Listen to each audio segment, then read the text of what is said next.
Perkara ketiga yang menunjukkan akan urgensinya kita mempelajari amalan hati. Karena ternyata kita tahu kebahagiaan tempatnya di hati.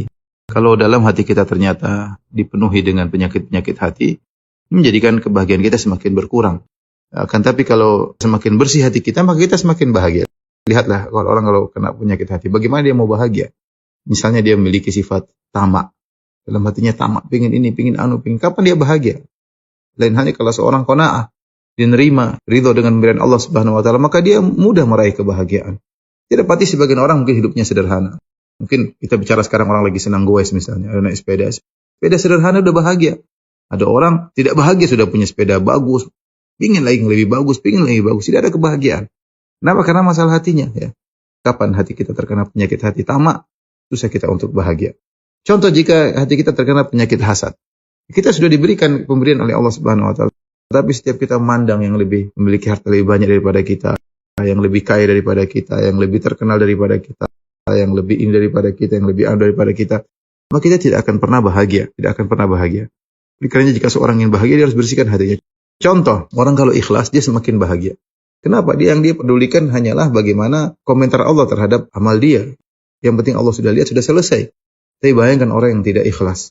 Kebahagiaannya dia gantungkan dengan like, dengan viewers, dengan subscribers misalnya, atau dengan komentar netizen yang dia tunggu-tunggu ya.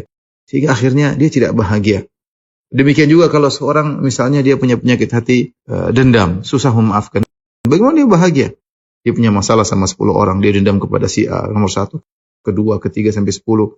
Mau tidur dia ingat-ingat lagi permasalahannya ya, sehingga dia menjadi hidup susah ya. Kemudian dia tersiksa dalam batinnya, tersiksa di rumah tangganya. Kenapa? Karena dia tidak bisa menghilangkan penderitaannya tersebut.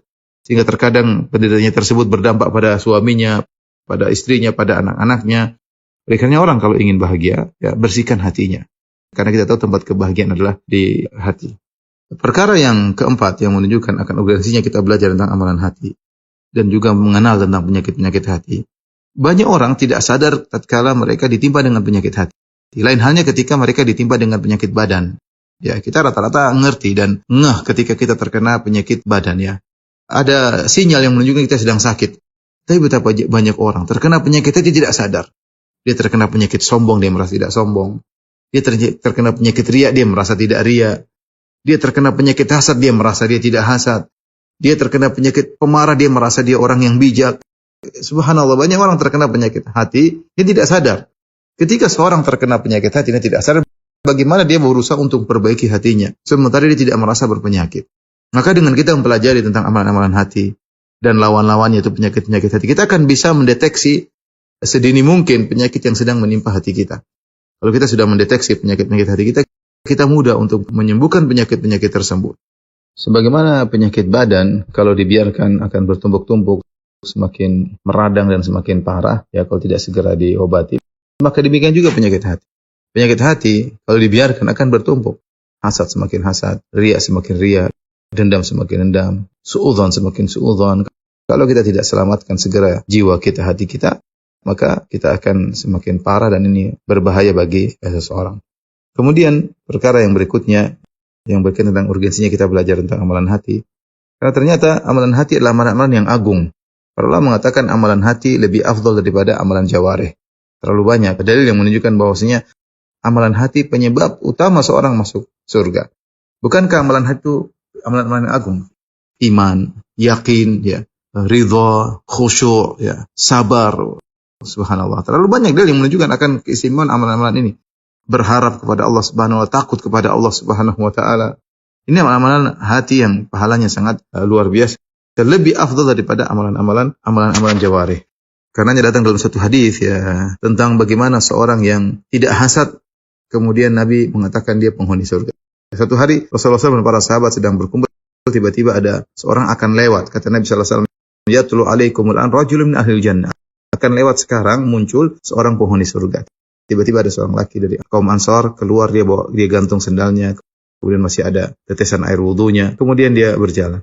Subhanallah, kata Nabi, ini penghuni surga. Kemudian besok harinya Rasulullah SAW mengucapkan perkataan yang sama. Akan muncul sekarang seorang penghuni surga. Ternyata orang yang sama. Kemudian hari berikutnya Rasulullah mengatakan lagi, akan keluar sekarang seorang termasuk penghuni surga. Ternyata orang itu juga pulang. Akhirnya seorang sahabat, Abdullah bin Amr bin As, penasaran dengan orang ini, siapa orang ini? Apa amalan dia menjadikan dia divonis oleh Nabi 3 kali berturut-turut bahwasanya dia penghuni surga. Akhirnya Abdullah bin Amr bin As mencari alasan untuk bisa tidur di rumah orang tersebut. Ternyata ketika dia tidur di rumah orang tersebut, dia tidak mendapati orang ini melakukan amalan-amalan yang luar biasa. Dia heran, sampai akhirnya setelah 3 hari dia berkata, wahai fulan, sungguhnya saya kesini, saya cuma ingin tahu amalanmu itu apa ya. Karena saya dengar Rasulullah menyebutkan engkau 3 kali penghuni surga. Kemudian dia berkata, tidak ada yang aku lakukan kecuali apa yang kau lihat. Tidak ada yang aneh. Tidak disebutkan dia sholat malam dari jam sekian sampai jam sekian. Tidak disebutkan dia baca Quran dari jam sekian sampai jam sekian. Tidak dilihat dia bersedekah dari sana ke sini. Tidak ya. Makanya Abdullah bin Amr bin As radhiyallahu anhu heran, apa amalan dia ini? Akhirnya dia tanya, apa yang kau lakukan? Kata dia, tidak ada amalan kecuali apa yang kau lihat. Akhirnya tatkala aku pergi, kata Abdullah bin Amr bin As, maka dia panggil, wahai fulan, kemarilah. Dia bilang, amalanku cuma yang kau lihat.